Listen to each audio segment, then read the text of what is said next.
Wise man once told me, never turn down free chicken. So let's get some free shit.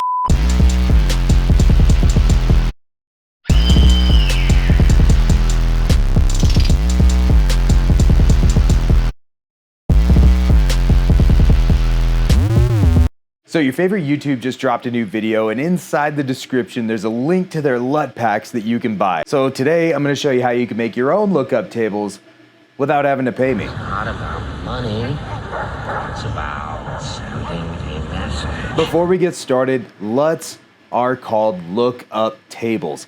And what's important about those is that they act similar to like a filter that you would put on your photo in Instagram. Except this time, we get to make them on our own.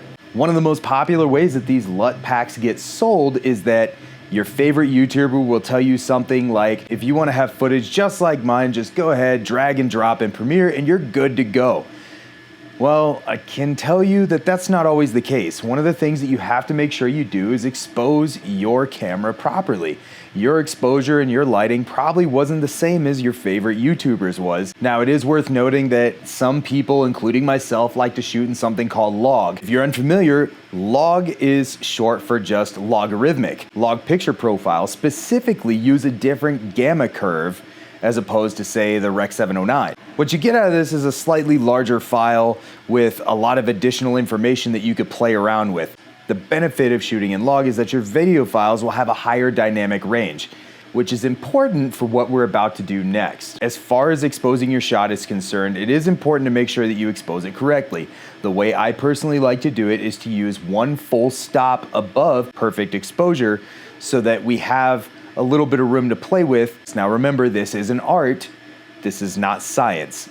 So welcome, this is Premiere Pro, and what we're gonna do is go down into our color workspace right here. And you'll notice that this footage, while it is in log, it looks a little lame and kind of grayed out.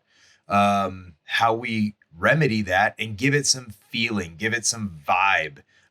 We go through some of these menus and we mess around with them. So the first one I like to go through is curves. So this is your red, green, and blue, or your RGB.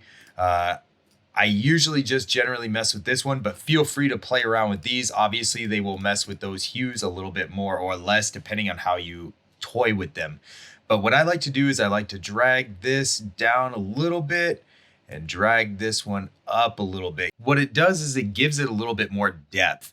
And that is what the name of the game is for us. And already right there, it's already starting to brighten up quite a bit. From there, after we close up our curves, I go into basic correction. There's a few ways that you can do this. You can hit auto and you can see what it'll do for you. I'm not really a fan of that, so we're gonna just hit Command Z.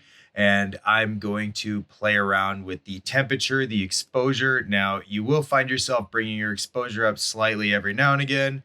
I personally am a big fan of high contrast and dropping our highlights down a little bit. Play around with these sliders all you want. Me personally, I do know that there is a nice inverse relationship between your highlights and shadows and between your whites and your blacks. So for example, what I like to do is if I drop this down to -23, I'll probably push my shadows up to around 23. And what that does is it just kind of gives it that balance a little bit.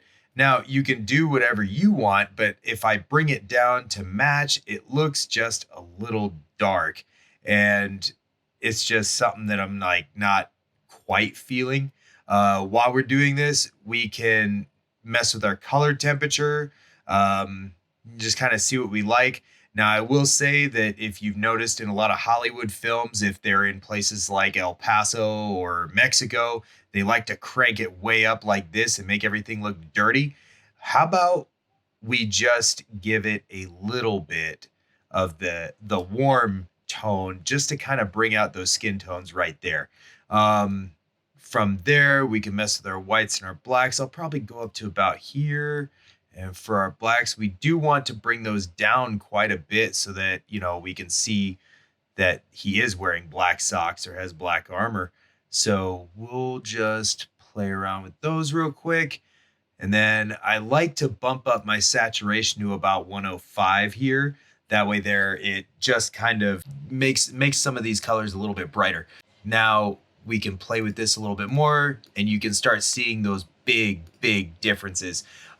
In creative, this is where you would, if you had a lookup table and you had it saved somewhere, you could click on it and you could just kind of like click on the cube file or whatever. We're not going to just drag and drop one because I'm obviously showing you how you can make these. But if you were, you can just drop the look in, play with the intensity, and then go about your business.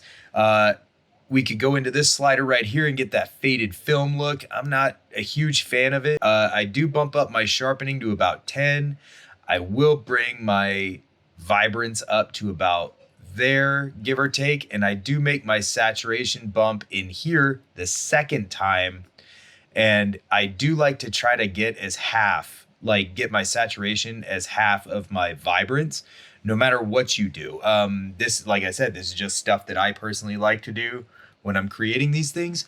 And then I will always check my effects tab to turn it on and off and toggle it and see how it looks. Sometimes I'll run it back so I can see what it looks like. Cool. And then we've already gotten through our curves. So when we go into the color wheels and match, something I like to do is to hit comparison view. You can toggle it on and off. When you toggle it on, you find your reference point, which is the one that we were just working on. And then you take your playhead and it'll pull it to the other shot. Now I like to toggle face detection off. Once you hit apply match, you'll notice that these did change. And then you could kind of see if this close-up shot would work. Now, obviously you would kind of go into your basic correction. You would go into your creative, you would go into your curves. And even then, just bringing that down, bringing this one up, just boom, crushes it. Everything else will be applied, so it'll look pretty good. From here, we can jump out of comparison view and look at our next shot, which would be our guy putting on his boots. Messing around in HSL secondary. This one is kind of fun if you want to get some film noir stuff going on. You can bring down every color except for very specific ones like your reds or your blues. So you do play around with this every now and again. I won't say that I'm an expert in it because I do not play around in HSL secondary very much, but please feel free to go in there yourself and mess around with it on your own and see what you could come up with. Finally, one of my favorite things is if I have a subject such as this boot or our subject over here, and let's say he was a little bit centered, I like to do something called vignetting. And let's get this over here. You'll notice when I bring this in, it sort of gives you that sort of tunnel vision look, but we don't want it like super heavy like here. I want it just a hair, just so that it kind of draws us in. And with this shot right here specifically, we turn it off, turn it on. It looks fantastic. So in order to save your LUTs or your cubes, all you have to do is just select your clip. Then you go over here to these three little lines and you say export look or export cube, save preset, however you want it to do. I always go with look. I hit that, desktop, save as name, and booyah. And that's all you got to do. And then the next time when you find your next clip, all you got to do is just go to basic correction, input LUT, find what that one was called, and boom, just like that. And now that we have the perfect mood, let's see what this footage would look like so that you can kind of get an idea.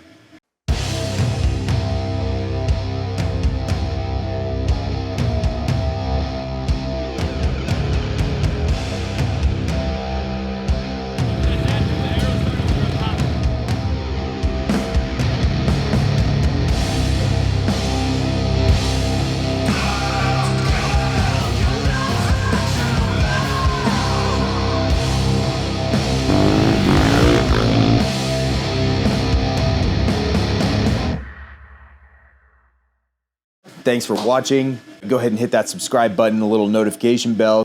And if you like what you see here, go ahead and drop a comment and tell me what you would like to see next. In the meantime, y'all stay safe and have an awesome day.